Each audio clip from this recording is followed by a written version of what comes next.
Yeah, so I was a junior fellow this past summer in northern Ghana, and I was exploring a new interesting business model as part of EWB's work to try and change the development industry. And really the problem that EWB is trying to solve is the second tragedy of development. You can see here a graph of aid and development, basically. Aid and GDP growth in Africa, and you can see that it's awful. It seems like there's a negative correlation there. And so EWB is really trying to change the way that this is, so that countries don't spend billions of dollars just to see countries continue to not do well and not thrive. So I went and I worked with EWB, and here you can see some of the teammates that I worked with. The guy on the left is Ben, my coach, and then there are a few other members of the team that I worked with, so the agricultural value chain scheme. And as I said before, EWB is really trying to change the way that the development industry works. And so the specific problem that I was looking at was fertilizer delivery in Ghana.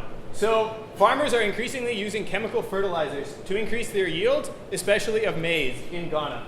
The issue, though, is that farmers don't trust people who are selling this fertilizer, and the fertilizer dealers don't trust them.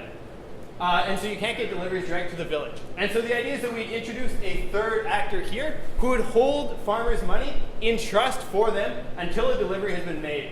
And so that would reduce transportation costs for the farmers. For the input dealers, it would mean more business. And ideally, this person would also make money off of it so that it would actually be a sustainable business model. All of this is an example of market facilitation.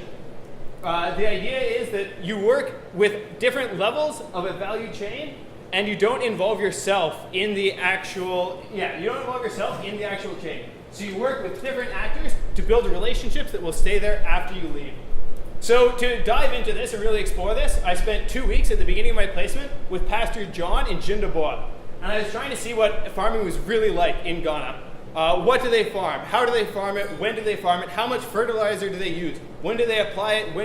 Where do they usually get it? All of these were questions that I was asking, and really I didn't know that much about it.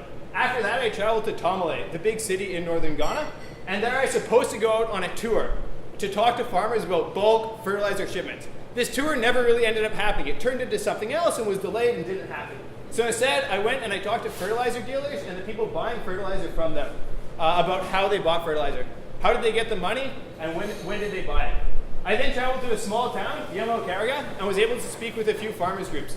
This was without a doubt one of the most awkward moments of my placement when I was speaking to a poor group of women who were farmers. And I found out that they simply didn't have the money to buy fertilizer. And so that really led to some questions of whether what I was doing there was actually going to help that much. I then traveled to Yendi, where I tried to talk to more input dealers and farmers about them buying fertilizer. This was made more difficult, A, because I was quite sick. At one point I almost passed out because I wasn't feeling well, and it was so hot.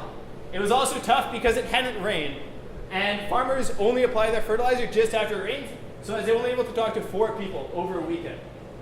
Talking to farmers, I was trying to see if they would trust an external business person, and whether a business person going out and trying to arrange orders for them could actually make money.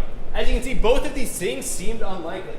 The solution that I came up with after some thought was to work with MOFA.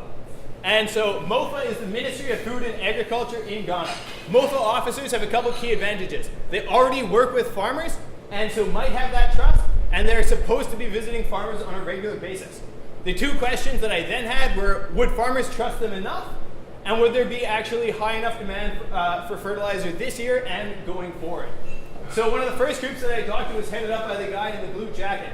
And that was another sort of frustrating meeting. It sounded like the farmers wouldn't be able to get fertilizer unless they had significant help from the government, and they just wouldn't have enough money for it this year.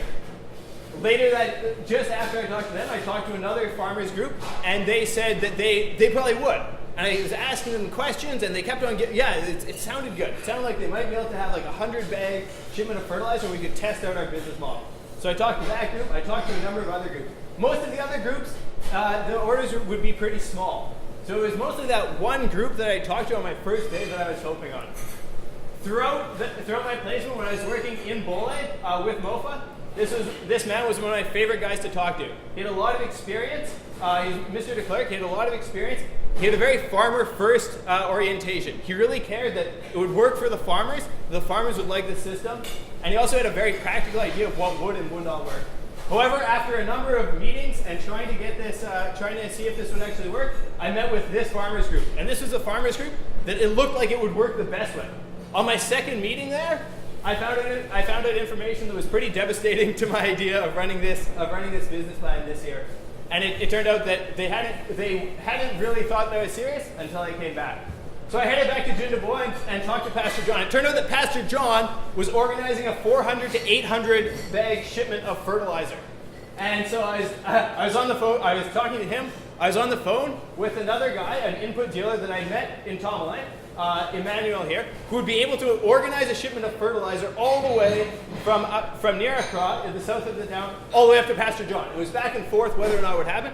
I was getting pretty excited about an opportunity to both test out the business model and actually save Pastor John, one of these guys that I'd been working with, hundreds of dollars, as well as all the farmers that he'd worked with.